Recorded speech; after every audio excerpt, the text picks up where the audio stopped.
Yeah, that's right. That's true. Yeah, no, I mean, it's like, things like say,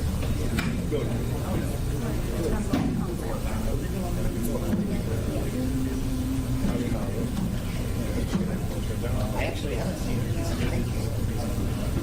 But I don't want to when I came down, but what happened?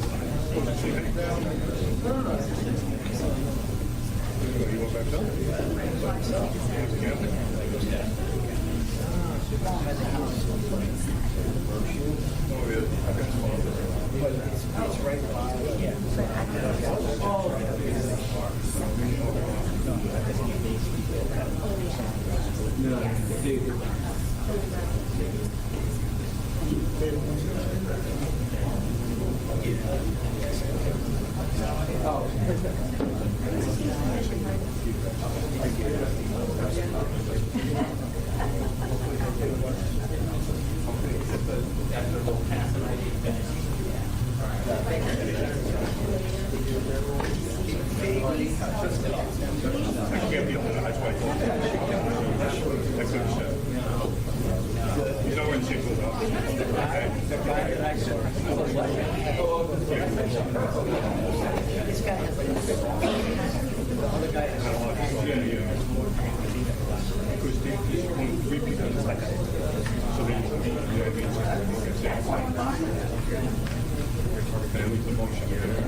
Yes.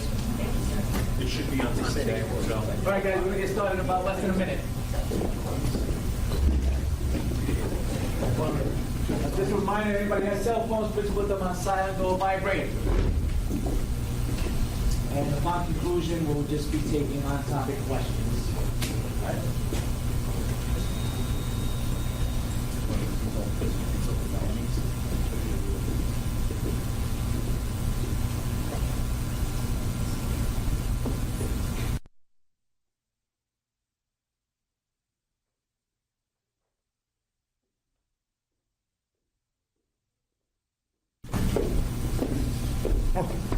Come up here. Are we good? All right, good morning, everybody. I think it's morning. I've been working so many hours. I don't know if, is it still morning? Good morning. So, you know, obviously there was some headlines and some conversation with the DA's office. I spoke to Manhattan DA's office late last night about an accidental discharge that took place during the operation that we did up at Columbia University, specifically Hamilton Hall. So with me today, who will walk us through that accidental discharge, is Chief Valdez. He is the commanding officer of ESU. I'll let him walk us through, you know, how that came about, and then we'll take, you know, 4 or 5 questions on the incident, stay on topic, and that's it. All right. So this is Chief Valdez, commanding officer of ESU. Thank you, Commissioner. Good morning, everyone. I am Assistant Chief Carlos Valdez, commanding officer of the Emergency Service Unit. On Tuesday, April 30th, ESU was tasked with breaching, clearing, and securing Hamilton Hall at Columbia University, which at the time was occupied by protesters who had overtaken the building and barricaded themselves inside. This was a large-scale, complex, and dynamic operation designed to both overcome the people inside with minimal physical force, while at the same time containing them to where they were located, eliminating their access to other parts of the building so that arrest teams could move in, place them into custody, and remove them from the building. Our assignment on that evening was to clear their entire building of anyone who was not supposed to be there. This included many offices used by the faculty and administration, some of which were locked and required us to force entry. The situation was fluid and at certain times under low light conditions. During the course of this operation, while clearing an unoccupied vacant area of the building on the first floor, one ESU member, a sergeant, did unintentionally discharge 1 round from his firearm. The sergeant was attempting to assist other officers in gaining entry to a locked office to make sure there was no one hiding inside. The front of the office consisted of a metal frame door and a large glass, non-transparent window. Gaining access to the office through the window ensured the least amount of damage to the structure as opposed to cutting open the metal door jamb. Once the window was broken, the sergeant attempted to reach through the hole in the glass to unlock the door from the inside. To do this, he transitioned his firearm from his dominant right hand to his non-dominant left hand. When the sergeant transitioned his firearm to his non-dominant hand, he began to use his dominant hand to gain entry through the window, which is when the unintentional discharge occurred. The bullet traveled through the office glass and into the office they were attempted to gain access to. After the firearm discharged, the sergeant immediately assessed his team and ensured that nobody was injured. The team gained access to the office and found that there was nobody inside. In this case, the bullet landed on the floor of the office and didn't travel anywhere else, so it was apparent that it had struck no one. The officer continued with his assignment, as we are trained to do, and notified his supervisor at the first opportunity. At no time were any police officers, members of the public, or any protesters in danger. This was purely unintentional. With that, I would be happy to take any questions that you may have. Linda Schmidt, Fox 5. Hi, Chief, thanks so much. First of all, mine is multiple-pronged. My question to you, first of all, why would they have the flashlight on the gun? I mean, I understand why they have that piece of equipment, but in this particular situation, why not have just a separate flashlight if they needed a flashlight to go through? That's the first part of it. And then, when are you guys going to be releasing the body cam footage? I know the DA has it. And the third part of the question, why wasn't this addressed at the presser on Wednesday? Because everybody obviously knew. I'll take the last. Okay, the commissioner will take the last two. Now, as far as your first question, so we use a lighted firearm, side firearm. It provides illumination to make better decisions under difficult circumstances. So that's why we use our sidearms with illuminating flashlights. If that answers your question. Why not just use a separate flashlight? And Well, listen, why not have just a separate flashlight considering that you are going into the car? So every job is different. It is very fluid. This was a very fast-moving pace job that was ongoing. The officer decided to make entry and use his, while he was clearing the room, we have to prepare for anything that may be in that room that could possibly be of harm to the officers or to civilians. With that, we train our officers to unholster their weapons and clear the room at the same time. We are equipped with those lighted guns, so it frees up our hands in case something else may come up to us. If that answers your question. Yeah. I'm sorry. So, Linda, the other thing I think that you asked is the second part was what again? Give me the number 2 question. The second part was, when is the body cam footage going to be released? Yeah. So right now, the DA has it, and we don't have any intention on releasing body cam on accidental discharge. We never do that, and I don't think we're going to do that here just because it's a newsworthy incident. That we're not going to change that protocol. We're not going to release body cam on accidental discharge. Thank you. And then the other part of the question, why didn't you folks address it on Wednesday at the presser? Because obviously everybody knew about that. Why not just talk about it then instead of now? Yeah, I think we could have talked about it, but I don't recall it coming up organically in that press conference. We normally don't do any kind of release on an accidental discharge. I do see how some are saying, hey, this is a operation that people were watching around the country, but our protocol normally on an accidental discharge, and especially when I talked to the police commissioner about it, I asked, hey, anything abnormal about this accidental discharge other than this is a newsworthy operation? Was there anybody in the vicinity of this accidental discharge? Did anybody even hear it? Even the other ESU members didn't hear it. There was nobody in danger. There was nobody struck. And for us, this is a accidental discharge. We average about 8 of these a year. And so my goal here was not to just try and make a story. My goal was to see, is there a story here in terms of, hey, is there something abnormal about this? And it wasn't.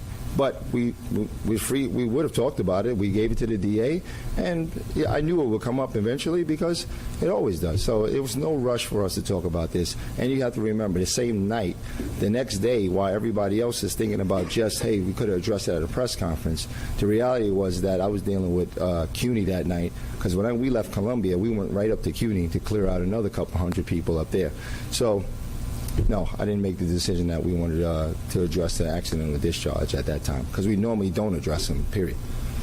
Mary Lynn? So I just have a question about, is this the standard protocol for all the responding officers when they use firearms with the light attached to it? Was it because the conditions were very dark in the building, or is this just the standard practice? No, that is, emergency service unit officers are equipped, all their sidearms are equipped with a lighted firearm.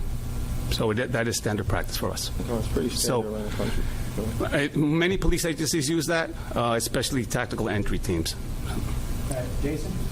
Good morning, J.B. Nicholas, Freelance News. I wanted to focus your attention, you said that, you described the situation as fluid.